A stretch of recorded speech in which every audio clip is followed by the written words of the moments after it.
So it was about 2 years ago on a Sunday that I was walking through my local supermarket thinking about how I just learned that tampons are full of endocrine disruptors and reprotoxic chemicals. I just started a TikTok account 2 months prior dedicated to researching and learning about how the world works, and I had just done a report on tampons. And it's insane. Somehow it's just accepted medical practice of today that once a month for several days, women just stick a chemical-soaked sponge into one of the most sensitive mucous membranes on their bodies, right next to their uterus and ovaries and all that. They basically inject themselves with a whole cocktail of chemicals well known to damage reproductive organs and dysregulate hormones and cause cancer.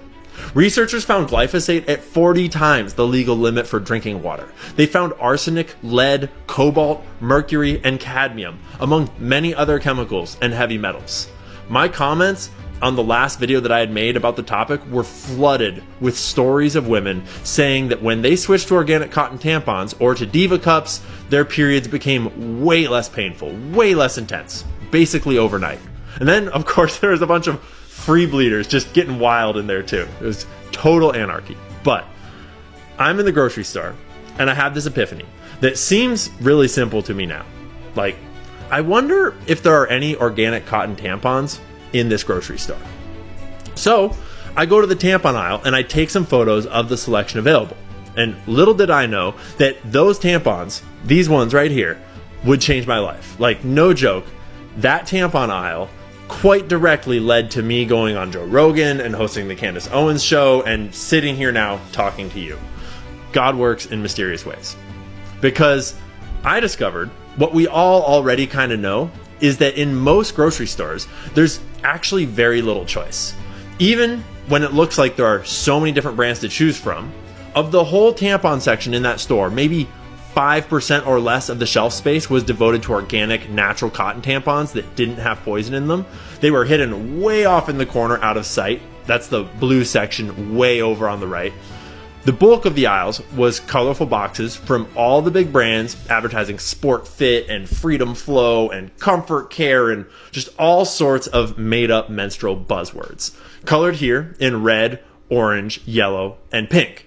But turn the packages around and read the ingredients, and they're all the exact same product. A synthetic plastic-filled Frankencloth with PFAS and bleach and other toxic chemicals laced all throughout. Just kidding. You actually can't read the ingredients because tampons aren't required to list their ingredients on the box. So trust the science, right? But you have dozens of choices of size and fit and flex and just about anything else except whether or not you want to poison your reproductive organs and disrupt your hormones. That option came in a tiny blue box hidden way up high in one little obscure corner. And if I had to guess, I would think that it probably accounts for less than 1% of the grocery store's tampon sales.